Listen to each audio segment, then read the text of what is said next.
आली आहे धनत्रयोदशी। या धनत्रयोदशीला विशेष महत्त्व आहे। या दिवशी आपल्या घरामध्ये जर आपण पूजन केलं तर आपल्या घरामध्ये माता लक्ष्मी अखंड वास करते आणि यासोबत आपल्या घरामध्ये सुख, शांती, समृद्धी आणि रोगमुक्त होत असतो। मग या दिवशी आपल्याला जी पूजा आहे ती कधी करायची? बघा, धनतेरसची पूजा केल्याने आपल्या आयुष्यामध्ये सुख, शांती, समृद्धी नांदते आणि यासोबत जे धन्वंतरी देव आहे त्या देवांचे सुद्धा पूजन केल्याने आपण अनेक आजारापासून दूर राहत असतो। मग या दिवशी आपण या दीप दान करत असतो। मग अनेक जण आपल्या घरामध्ये जो मातीचा किंवा कणकीचा दिवा तयार करतात आणि तो दक्षिण दिशेला त्याची वात करून त्याचं विधिवत पूजन करून नमस्कार करत असतात। मग या दिवशी आपल्याला जी धनतेरसची पूजा आहे किंवा धनत्रयोदशीची पूजा आहे ती संध्याकाळी करायची आहे। म्हणजे संध्याकाळी केव्हा?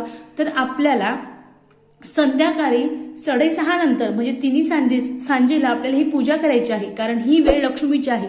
मग या वेळेला जर आपण पूजन केलं तर आपल्या घरामध्ये माता लक्ष्मी अखंड वास करेल, आपल्या घरामध्ये सुख, शांती, समृद्धी येईल। पूजा कशी करावी, मांडणी कशी करावी याची संपूर्ण माहिती खाली जो त्रिकोण दिसतो त्याला टच करा आणि संपूर्ण व्हिडिओ पहा। श्री स्वामी समर्थ। धन्यवाद।